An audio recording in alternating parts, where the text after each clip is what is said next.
Assalamualaikum warahmatullahi wabarakatuh. Selamat pagi pemirsa Potere Spesial Podcast. Buruh merupakan salah satu komponen penting dalam menggerakkan roda perekonomian di tanah air.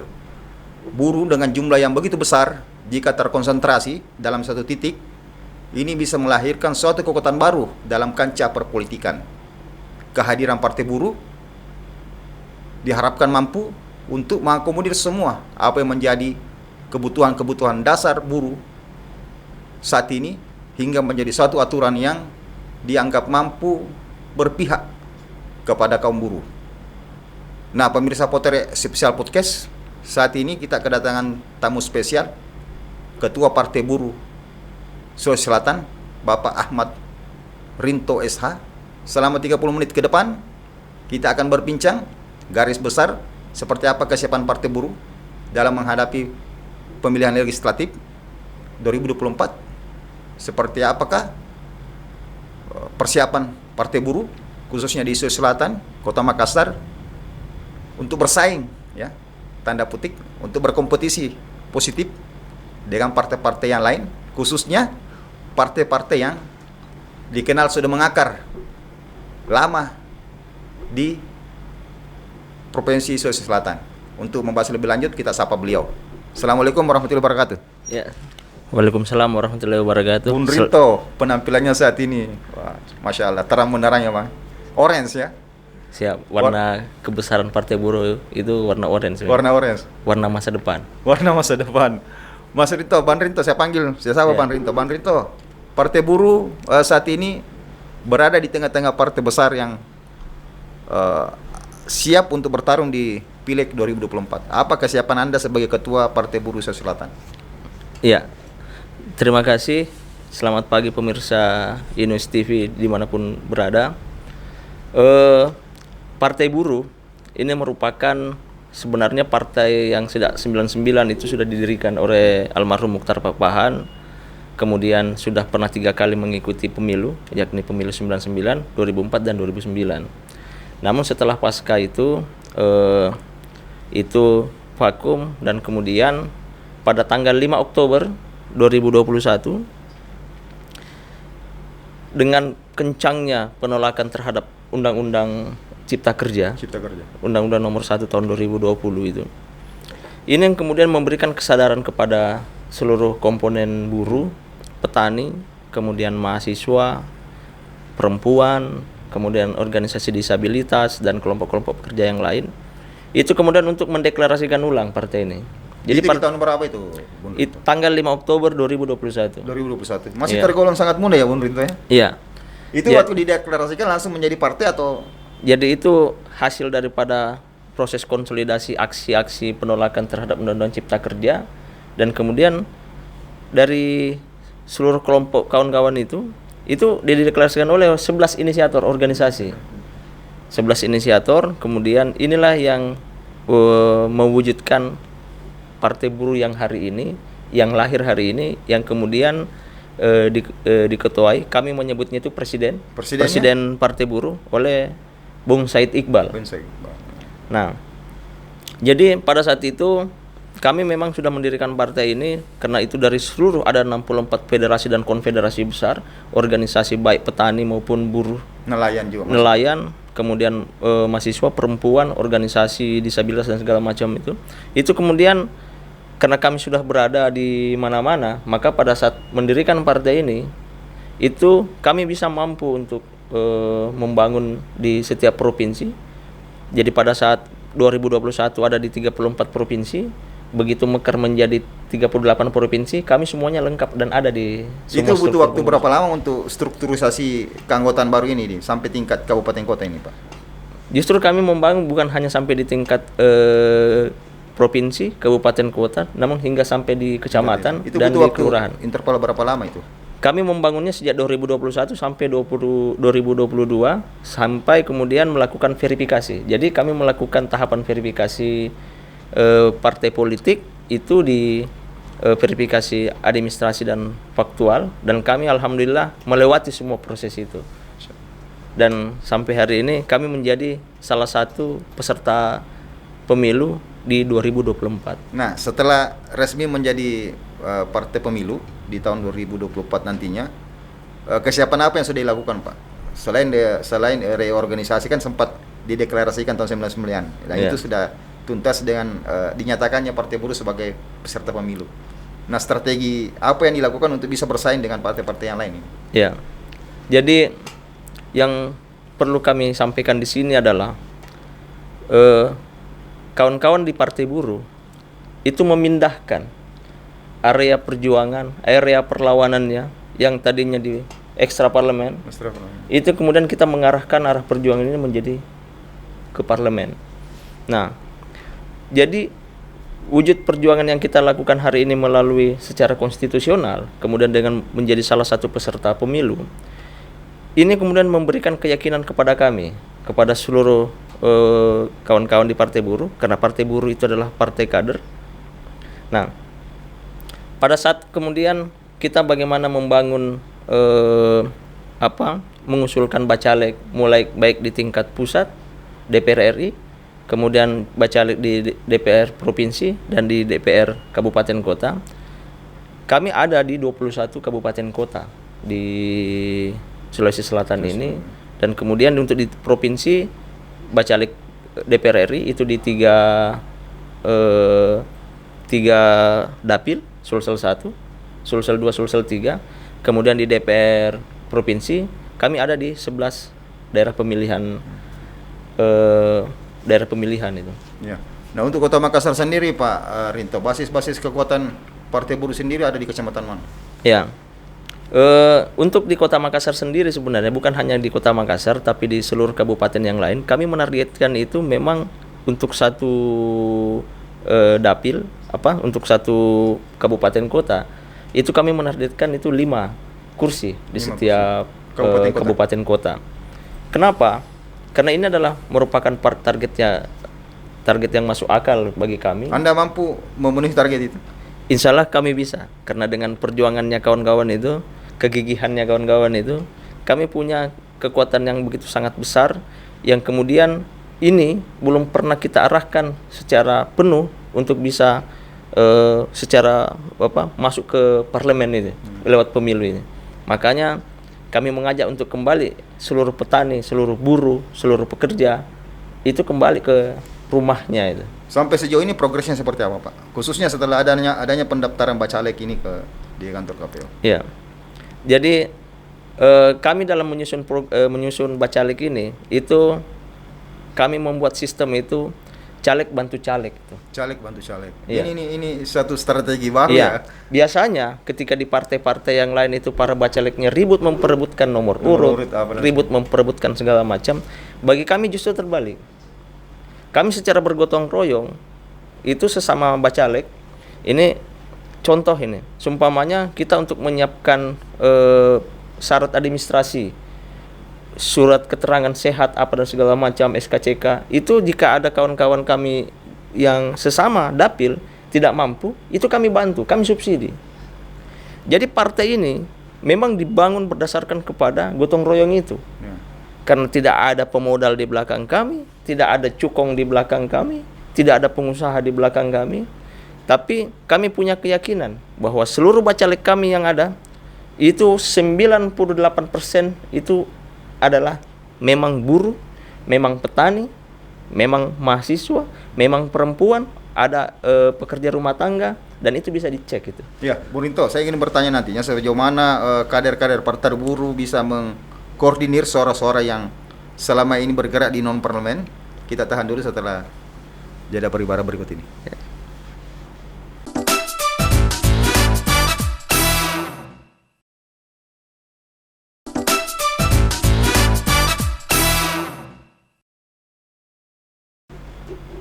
Kita kembali bersama saya Yusuf Alforesi di program Potere Spesial Podcast. Bung Rinto, ada yang menarik. Hampir setiap tahun fenomena ini pasti terulang. Hampir setiap pesta demokrasi, ya, bukan setiap tahun. Bahwasanya figur yang memiliki basis massa yang banyak itu menjadi andalan partai-partai tertentu. Nah, saya mau tanya, Partai Buruh ini siapa figur andalannya, Bos? Ya. Jadi Partai Buruh itu kan partai yang anti dengan oligarki. Anti oligarki, ya. Jadi kami menganggap bahwa seluruh buruh, seluruh petani ya, itu memang adalah tokoh, itu semuanya tokoh dan semuanya adalah figur pemimpin. Mereka adalah pemimpin minimal di rumahnya. Mereka adalah orang-orang yang mencarikan nafkah dan membawakan mereka penghasilan untuk bagaimana menghidupi. Itu bagi kami sudah tokoh itu. Nah, jadi menganggap bahwa harus ada yang artinya yang menonjol, semuanya itu adalah kita mendistribusikan ketokohan itu kepada mereka dan memberikan tanggung jawab ketokohan itu kepada mereka. Karena salah satu hal yang kemudian yang menjadi medan perjuangan kami itu adalah bagaimana mengembalikan kedaulatan rakyat itu. Nah, karena ini terkait dengan persoalan kedaulatan rakyat itu, maka rakyat ini harus punya kedaulatan di situ, punya suara di situ, punya hak di situ. Yang mana selama ini itu dalam setiap pemilu itu bukan pemilu namanya, tapi adalah transaksional, itu adalah jual beli. Tapi Pak Rito yakin bahwasanya suara buruh yang ada di Sulawesi Selatan itu bisa berkumpul di satu titiknya Partai Buruh. Seperti itu. Ya. Kami sampai hari ini itu terus menggaungkan persatuan buruh itu. Jumlah buruh yang ada di Sulawesi Selatan yang ada di database. Ya. Jadi jumlah seluruh buruh yang ada di Indonesia itu menurut di data kami itu ada kurang lebih sekitar 120 juta, 120 juta. 50% suara itu kalau bisa berkumpul semua. Kemudian di Sulsel itu perkiraan kami sampai saat ini kan kami punya data yang kami miliki itu yang masuk di Partai Buruh itu ada 36.000 berdasarkan Makassar saja. Iya. Atau Sulsel. Itu yang ada datanya yang kami miliki untuk di Sulawesi Selatan. Itu baru 12%. Itu baru 12% yang berserikat. Belum yang belum berserikat. Nah, ini memang masih menjadi tugas kami di Partai Buruh untuk bagaimana meyakinkan kawan-kawan yang lain bahwa inilah media perjuangan kita. Inilah menjadi tonggak awal dari untuk menuju kepada kemenangan buruh yang sesungguhnya. Bagaimana penolakan kita terhadap Undang-Undang Cipta Kerja, yang mana Undang-Undang Cipta Kerja itu, Undang-Undang Nomor 6 tahun 2023 itu adalah merupakan undang-undang yang melegalkan perbudakan di Indonesia. Ini salah satu poin yang Anda bisa garis bawahi bahwasanya itu melanggar hak buruh itu seperti apa? Pertama, mereka tidak ada lagi yang namanya skema pesangon. Yang ada itu ya kayak seperti orang memberikan uang penghargaan saja. Tapi BPJS Ketenagakerjaan kan mengcover itu kalau swasta. Ya. Jadi begini. Ini panjang ulasannya ketika seumpamanya membicarakan mengenai tentang persoalan BPJS itu. Kami adalah orang yang paling pertama memperjuangkan yang namanya BPJS Ketenagakerjaan. Buruh, ya. BPJS Ketenagakerjaan itu adalah hasil perjuangan kawan-kawan buruh itu. Nah, hari ini pun kami menolak Undang-Undang Kesehatan. Kenapa kami menolak itu? Itu terkait dengan BPJS. Sekarang pun BPJS di bawah kendali presiden itu masih acak-adut itu. Bagaimana kalau seumpamanya itu berada di Kementerian Kesehatan di bawah setingkat menteri, setingkat presiden saja masih begini. Makanya kami menolak Undang-Undang Kesehatan itu. Kawan-kawan Partai Buruh menolak itu karena dasarnya adalah penolakan terhadap Undang-Undang Cipta Kerja. Nah, ini baru satu hal, baru satu klaster di persoalan di perburuhan, klaster pesangon, kemudian klaster upah, masa kerja. Jadi ini semua tidak lagi menjadi bagian sama seperti pada saat Undang-Undang 13 2003 tentang tenaga kerja. Dan Partai Buruh konsisten untuk memperjuangkan ini ya? Iya. Untuk menghilangkan hal-hal yang bisa dikategorikan sebagai tanda kutip ini perbudakan buruh loh dari versinya Partai Buruh sendiri. Iya. Karena undang-undang ini memang melegalkan perbudakan. Dan itu kemudian klaster yang kami tolak pun salah satunya adalah klaster tenaga kerja asing. Nah, hari ini banjirnya tenaga kerja asing itu sampai tenaga kasar pun masuk di Indonesia. Nah, itu bagaimana dengan jumlah tenaga kerja kita? Jadi jangan kaget seumpamanya kalau seumpamanya ada orang Jepang yang pergi ngaduk semen. Jangan heran kalau seumpamanya ada orang Eropa kemudian datang ke sini pergi jadi buruh tukang sampah. Karena undang-undang kita melegalkan itu. Ini fenomena yang terjadi sama seperti yang terjadi di Bali, ada orang yang jadi tukang apa dan bekerja di segala macam. Nah, itu sah boleh karena itu akibat dari Undang-Undang Cipta Kerja. Bung Rito yakin buruh di Sulawesi Selatan menaruh harapan besar ke Partai Buruh untuk mengembalikan haknya mereka. Iya, kami yakin dan ini menjadi entry point bagi kita, bagi buruh-buruh yang ada di Sulawesi Selatan, bahwa kawan-kawan kita itu yang saat ini berjuang di parlemen itu boleh ditagih itu.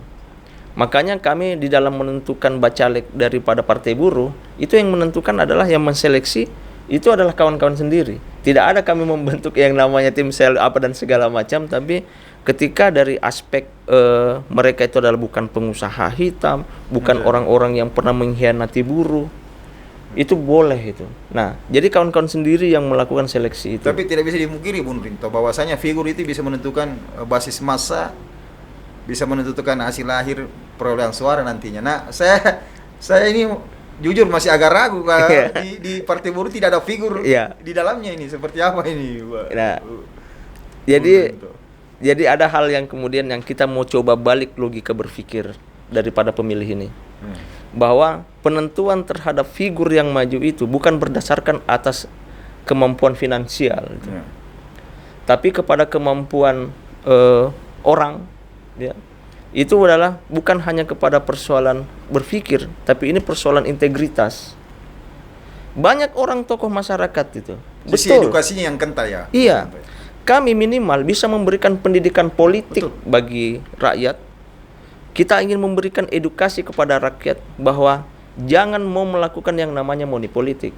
Jadi ketika seumpamanya ini bisa juga kita sampaikan, kalau ada bacaleknya Partai Buruh yang melakukan money politik, laporkan dan kami akan pecat itu. Nah, ini yang menjadi tantangan terberat demokrasi di tanah air.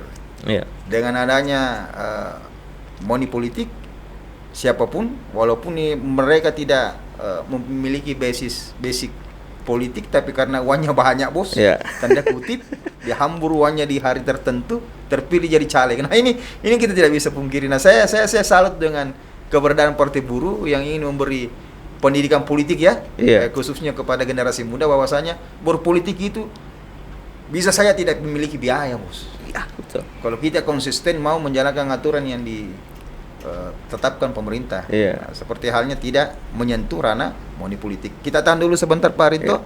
Asik perbincangan kita. Saya ingin bertanya nanti seperti apa, kenapa buruh mengubah arah perjuangannya dari jalanan menuju parlemen. Ya, kita tahan dulu setelah iklan pariwara yang satu.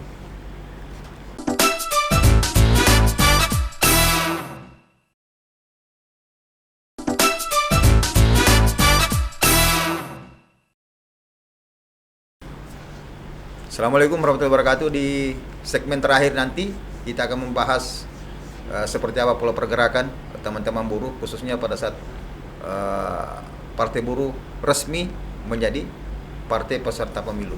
Ya, Bung Rinto, ini ada sedikit, apakah ini menjadi apa? Bisa dikatakan perubahan pergerakan atau apa dari parlemen,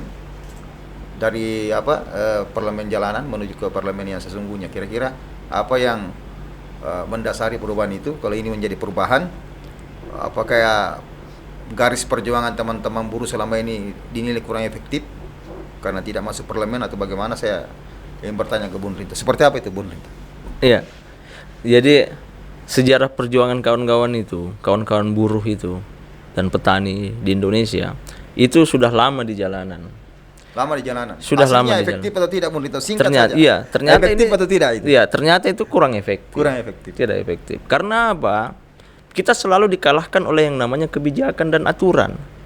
Dan yang membuat aturan ini itu adalah di parlemen. Makanya kemudian kita memberikan keyakinan kepada seluruh buruh, seluruh nelayan, seluruh petani. Kita bersatu, satukan suara kita. Kita akan membuat regulasi dan kita akan membuat aturan itu yang memang lebih berpihak kepada buruh itu. Respon pemerintah sendiri setelah Partai Buruh resmi menjadi partai pemilu seperti apa? Ya, sebenarnya kan selama ini ya tanda kutip ya, sering berada di simpan jalan yang berbeda. Nah, sekarang setelah menjadi partai peserta pemilu seperti apa respon pemerintah? Pemerintah. Justru sebenarnya kami membantu pemerintah dalam hal ini. Kami membantu pemerintah ini bagaimana mengarahkan ya, medan perjuangan tadi yang tadinya di jalanan yang dianggap itu memacetkan jalan apa dan segala macam. Kadang bentrok juga. Iya. Ya, betul. Untuk memindahkan ini di TPS. Dan ini kan akan mengurangi kerja-kerja aparat keamanan juga. Aparat kepolisian khususnya. Iya. Nah, inilah yang kemudian yang menjadi entry point bagi kawan-kawan kita itu untuk bagaimana memberikan keyakinan itu untuk di TPS nantinya, ya. Kita arahkan itu semua itu di TPS, menentukan di secari kertas itu, menentukan orang-orang suaranya itu yang ada adalah kawan-kawan di Partai Buruh itu. Nah, karena yakinlah ketika buruh berkuasa, bagaimana kita harus ada di dalam 13 platform politik perjuangan Partai Buruh. Itu adalah salah satunya adalah memberikan jaminan kesehatan, jaminan pekerjaan, jaminan makan, jaminan perumahan kepada para buruh. Apakah itu tidak mungkin? Itu adalah hak dasar sebenarnya bagi buruh. Dan itu bisa dilakukan. Coba seandainya kita mau tertib menjalankan itu. Nah, kami sudah melakukan ini. Sampai sejauh ini pun kami bisa membuktikan itu. Bahwa Partai Buruh bisa melakukan itu. Tidak ada partai yang dibangun berdasarkan kepada iuran. Partai Buruh dibangun dengan iuran. Jadi ada orang yang mau masuk di Partai Buruh itu biasanya partainya ngasih duit ke orang, ini tidak. Duitnya kasih ke partai. Harus dikasih, iurannya itu 20.000. Wah. Jadi ini makanya kemudian ini digunakan untuk operasional partai, Pak. Ini digunakan untuk operasional partai. Jadi kawan-kawan di serikat itu, kawan-kawan di Partai Buruh itu tahu itu bahwa kenapa seumpamanya kita ada caleg bantu caleg. Nah, karena itulah yang kemudian yang memperkuat kami. Jadi kami berdua, jadi jangan seumpamanya heran kalau seumpamanya ada balihonya Partai Buruh, kok kenapa ada semua di situ? Satu dapil ada semua di situ gambarnya, bingung ya. Efisiensi publikasi ya. Nah, ini karena memang kami seperti itu. Karena tidak ada kami untuk bagaimana meyakinkan bahwa buruh itu bukan susah diatur, tapi kami ingin bersatu. Kami ingin meyakinkan kepada seluruh masyarakat, seluruh pekerja, seluruh buruh, seluruh nelayan, seluruh kaum miskin kota bahwa inilah tempat kita.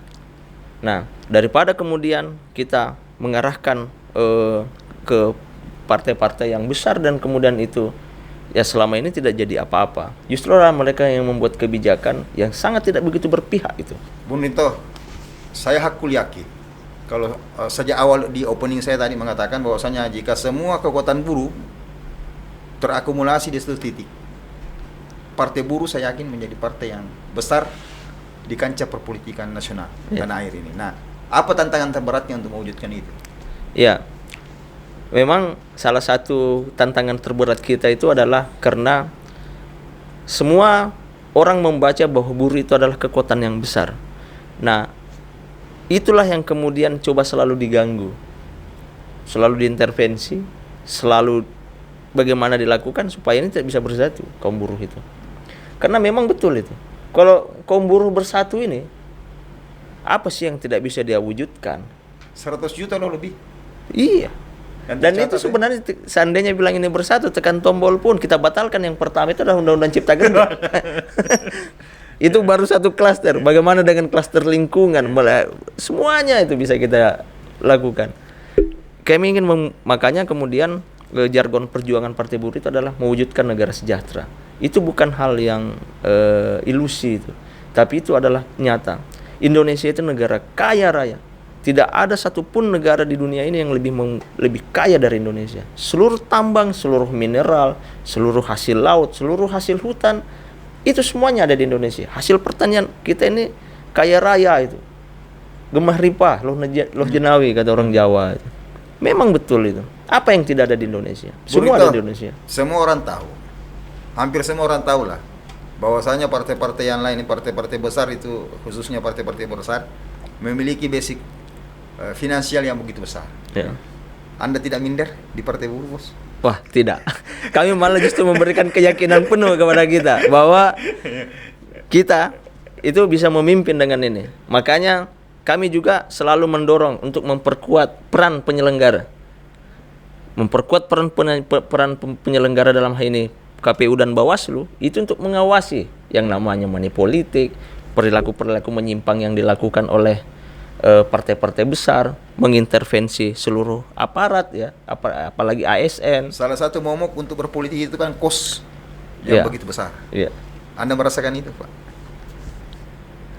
Kita sampai hari ini tidak tidak belum ini. Karena ya kami semua menjadi media kampanye itu, jadi kami memanfaatkan media sosial itu sebagai media untuk melakukan perjuangan. Kenapa? Ya media sosial itu cara yang paling ampuh untuk bisa mengkampanyekan diri. Daripada kita membuat baliho yang begitu besar dan banyak. Nah sekarang bagaimana kita mempertanggungjawabkan ketika seumpamanya setelah selesai pesta demokrasi ini, mau enggak mereka mencabut kembali semuanya itu baliho yang pernah mereka pasang di atas pohon, di mana-mana segala macam itu. Harusnya kita harus punya tanggung jawab itu. Sudah dipasangnya dicopot sendiri itu. Pemilih pemula sendiri seperti apa? Nah, digarap tidak? Iya. Kami sudah punya data pemilih milenial itu, justru Partai Buruh itu pengurusnya itu 80% adalah milenial. Merata di hampir semua. Merata semua. Ya? Hampir semua. Ketua kabupaten kota, ketua exco kami di kabupaten kota, kemudian pengurus di kecamatan.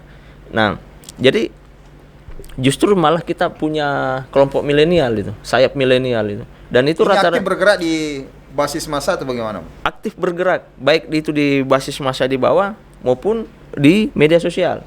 Karena media sosial kami yang menggarap itu adalah kawan-kawan milenial ini. Jadi Bung Rito punya tim cyber atau sporadis, tergantung inisiatif teman-teman yang tergabung dalam Partai Buruh atau seperti apa konsepnya?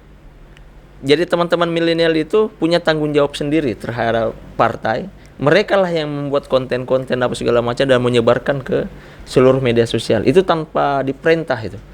Tapi mereka itu kelompok-kelompok anak muda. Sekarang istilahnya kami punya data berapa banyak orang yang pengguna Facebook, pengguna Instagram, pengguna TikTok. Nah, itu di Sulawesi Selatan itu sekian puluh ribu itu. Sekian juta yang mempunyai media sosial, dan itu ini yang kemudian kita gunakan untuk bisa berkampanye, karena itu adalah merupakan cara-cara yang paling bagus untuk bagaimana mendekati adik-adik di kelompok-kelompok milenial ini.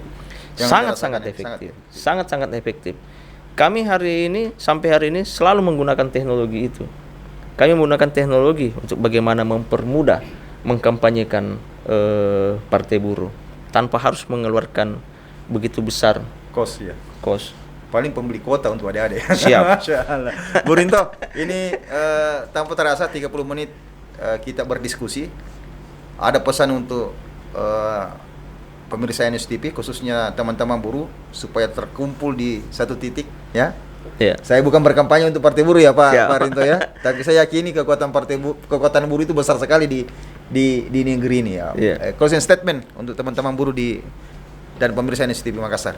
Ya, jadi kepada seluruh kawan-kawan buruh, pekerja di petani, nelayan, kaum miskin kota, perempuan, pekerja rumah tangga yang ada di rumah-rumah di perkotaan ini. Ini sudah saatnya, ini adalah momentum politik kebangkitan kita, kelas pekerja, untuk bisa kembali mengangkat harkat dan derajat kita itu. Untuk bagaimana kita bisa mengisi ruang-ruang parlemen itu, kita melahirkan pemimpin-pemimpin itu dari kelas pekerja, melahirkan pemimpin daerah, kepala-kepala daerah itu dari kelas pekerja, kelas buruh. Nah, inilah saatnya, karena itu adalah bukan hal yang tidak mungkin terjadi, ini adalah kenyataan, dan saatnya lah kita memindahkan media perjuangan kita ke sini, ke parlemen itu, dan yakinlah bahwa kawan-kawan keseluruhan ini kita akan membuatkan regulasi yang lebih bisa berpihak kepada kelas pekerja, lebih berpihak kepada petani, lebih berpihak kepada miskin kota. Mari kita kembali ke rumah kita itu. Dan sampai hari ini pun sebagai wujud perjuangan kita untuk mengembalikan kedaulatan rakyat itu, hari ini Partai Buruh menggugat ke Mahkamah Konstitusi, melakukan judicial review terhadap undang-undang pemilu, terhadap kebijakan parliamentary threshold 4% dan presidential threshold 20%. Karena seluruh sekecil apapun suara rakyat itu harus dihargai. Coba bayangkan ketika seumpamanya kita mempunyai suara yang jutaan itu, kemudian tidak diangkat dan dianggap hangus. Tidak menimpa. Ya, inilah kemudian yang harus kita perjuangkan, bahwa kita harus memperlihatkan kepada pemerintah, kepada negara, kepada bangsa ini, bahwa kelas pekerja itu harus dihargai di Indonesia ini. Kelas petani harus dihargai, kaum miskin kota harus dihargai, buruh-buruh honorer, guru-guru honorer, pekerja-pekerja tenaga kontrak, itu semuanya harus dihargai. Harus dihargai suaranya karena mereka ada di republik ini dan mereka harus dilindungi. Terima kasih banyak atas waktu dan kesempatannya, Bung Rinto. Terima kasih. Pemirsa Sama-sama. NSTV Makassar, politik itu indah Ya. jika dilakukan dengan cara-cara yang indah. Ya, betul.